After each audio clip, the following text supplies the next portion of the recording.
Hi there, I'm out playing with my Deus II and we're in the UK, which means it's blowing a gale as always. I don't know what the weather's doing in this country. It is always windy. Can't remember the last time I was out here and it was calm. Anyway, I'm not really filming because I'm getting to grips with this. I'm on a very quiet field. It does come up with stuff and it usually comes up with good stuff, but my God, it's hard work. I've been up and down several times with hardly a signal. Half of me is thinking, is it the machine? But I don't think it is. This is a brute, this machine. You're not going to miss much with this, I can tell you that for nothing. It's definitely not as, it's a bigger, brutish, more clumsy machine than the Deus I, which is really refined and gentle, and you've got to really get to know it. This is punchy. And I don't know if I would have missed that or not with the other machine. It was quite deep. It didn't give a sound of fabulous silver, but I think it's a Denarius. And yes, it is. God, I really do. I deserve this. I've worked hard for this. Now I don't think it's in particularly good condition. I won't rub it too much, but it is a little silver Roman coin, and I don't recognise. I hope the mic's being shielded just a touch from that wind. I don't recognise the portrait, which is good because it means it might be someone I don't have already. I don't think it's sort of the classics, Hadrian, Antoninus Pius, Vespasian, all that lot. And it's definitely seen better days. But wow, Roman silver, hooray. As I said, there's not much in this field, but I have over the last couple of years, I found some really good things in it. And that's just another one. And that might clean up okay. I'm not going to rub it now. I'm pleased with that. I'm really pleased with that. And as I said, I'm sorry, I'm not even plugged in. I'm more getting to work with this, but we'll go on and see if we can find anything else. Hi there and welcome to headquarters. Well, I was planning a longer video this week because I've had 2 or 3 incredible sessions with the new Deus II on pasture. But it turns out I've got big ears to look after this week, which means I simply haven't had the time. Can't go back. You can go out. Just go out to the garden. Say bye-bye. Say bye-bye. Say hello to the camera. Say hello. Hello. And then bye-bye. Bye-bye. Okay, now you go be very careful. Put your boots back on. I simply haven't had the time to devote to the video I wanted to put out. So I'm doing this one now. And then next week we'll have a longer one. He's just slightly more time consuming than you might have thought. Anyway, back to this coin. It is Trajan. I can very clearly see on the portrait side, not only does it really look like Trajan, Trajan's fairly easy to identify, especially in the statuary. He's quite serious looking, he's very military looking, he's got a very obvious haircut, sort of quite short cropped pudding bowl style hair, sort of coming, the front part coming forward into a sort of very high up fringe. But I can clearly see the letters TRIANO, org. That's Trino org. That means it's Trajan, but there's basically there's nothing on the back of it at all. But the actual portrait itself is really quite good. He is the second of what we know as the 5 good emperors. He succeeded Nerva, who adopted him as his son, who was only emperor for 2 years, from 96 to 98. Then it was Trajan from 98 to 117. Then you had Hadrian, and then Antoninus Pius, and then Marcus Aurelius. 5 good emperors. One of the reasons being is that they decided not to follow the bloodlines for a while, and therefore in Roman times an adopted son was as good as a blood son. You could tee up who you wanted to be next emperor. Instead of it being the closest male relative or son, you could choose a particularly able person to take care of it. And after the Dacian Wars of Trajan, there were 2 Dacian Wars, Dacia being sort of modern day Romania effectively, sort of East Europe. One war 101 to 102 and then 105 to 106. Once he'd sort of conquered the Dacians, that not only was the empire as large as it ever was or would be, it may stretch all the way from Scotland to Iraq. The empire went through a serious, almost 70, 80 years of stability, of peace. I mean, it properly was the golden age of the Roman Empire. And basically starting with Nerva and him, and Hadrian and Antoninus Pius and Marcus Aurelius has continued it. Why on earth Marcus Aurelius, being apparently an extremely wise person from all accounts, decided to revert back to bloodlines and insist on having his blood son as emperor? It all went back to square one with Commodus. I mean, he was a sort of madman. It was back to the sort of days of Caligula and Nero and Caracalla and all those nut jobs. But anyway, as I said, with Trajan we see a serious, a very expected, very admired. I mean, I think he definitely had his faults, but he got things done and teed up, as I said, the empire to a really long age of stability. So that's Trajan. Anyway, thank you very much for listening to that, and let's go back to the field. Well, that's a bit unusual, isn't it? God, it goes deep, this machine. That sounded quite odd, and it was quite a long way down. Now, it's got to have some age, hasn't it? But I've never not seen a buckle which has, that's where the pin would have been. Why has it got that little section there, I wonder? Isn't that cool? It's wonky enough to have some proper age, I reckon. But probably not much pre-Tudor, I wouldn't have thought. But isn't that wonderful?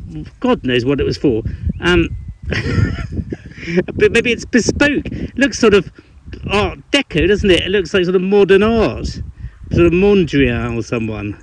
But I really like that. Isn't that cool?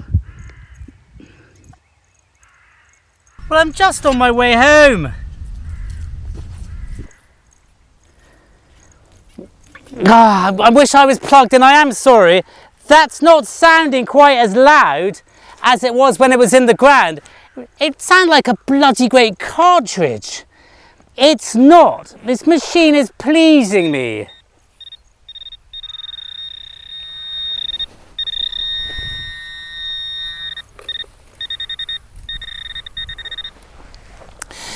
It's a tiny silver coin. Now, I think it must be hammered because I can't think what else it would be. It's not, actually. I can see it now. It's Roman. It's silver and it's Roman and it's tiny. Now, it's too thin to be a denarius. On top of that, I can see a diadem around the emperor's head. Now, that means it's basically 4th century coin. The emperors didn't have diadems around there, which are those beaded sort of head bits. They didn't have those until the 4th century. Coins, the emperors just didn't wear them on coins. So it's not a denarius, which means it can only be one thing. It's a siliqua or a silica. Now, I know there are several different types of siliqua. There's a half siliqua or a junior siliqua, whatever they call them. Or this has just been heavily clipped, which is not out of the question when it comes to these coins, because they don't survive very well and they can be very heavily clipped. Often the copper's very debased as well. You get big cracks going through them. Now, there are no cracks in this one, and it's just a cracking little coin. Now, that's 2 Roman silvers. Now, before you get excited about it being a hoard, the first one was about half a mile that way. It's not a hoard. I do not have to declare these. And I've just found a little bit of, I think that must be Roman pottery as well. It looks like it might have a bit of glazing on it. And Romans didn't tend to glaze things, but the rest of it looks very Roman to me. It doesn't look medieval. But maybe it's not glazed, maybe it's just dirt. So that's cool. There's not much pottery in this field, so to find any is a good sign. Well, I think any machine might have found this as it was on the surface, but again, my God, it gave a lovely sound. And it's another tiny silver coin, and I don't want to rub it too much. I've got a feeling it looks to me like a tiny little Charles I one. I think I can see some sort of portrait of his, something. It's not in very good condition on the front of it, and I'm not sure what's going on the back. But God, this, as I said, I don't think I'm not saying that this is down to that, as it really was, you know, it was a nice double beeper on the surface, but that's just beautiful. That's 3 silver coins, and I've hardly dug anything else. I've not dug much trash, I've not dug many cartridges. 3 silver coins. But let's go back to headquarters and have a look at these 3. I mean, it's just wonderful to find 3 silver coins on the same day anyway. 2 Romans and now that little English one. I was just thinking I'd quite like to do a little chat on siliquas anyway. Right, let's go.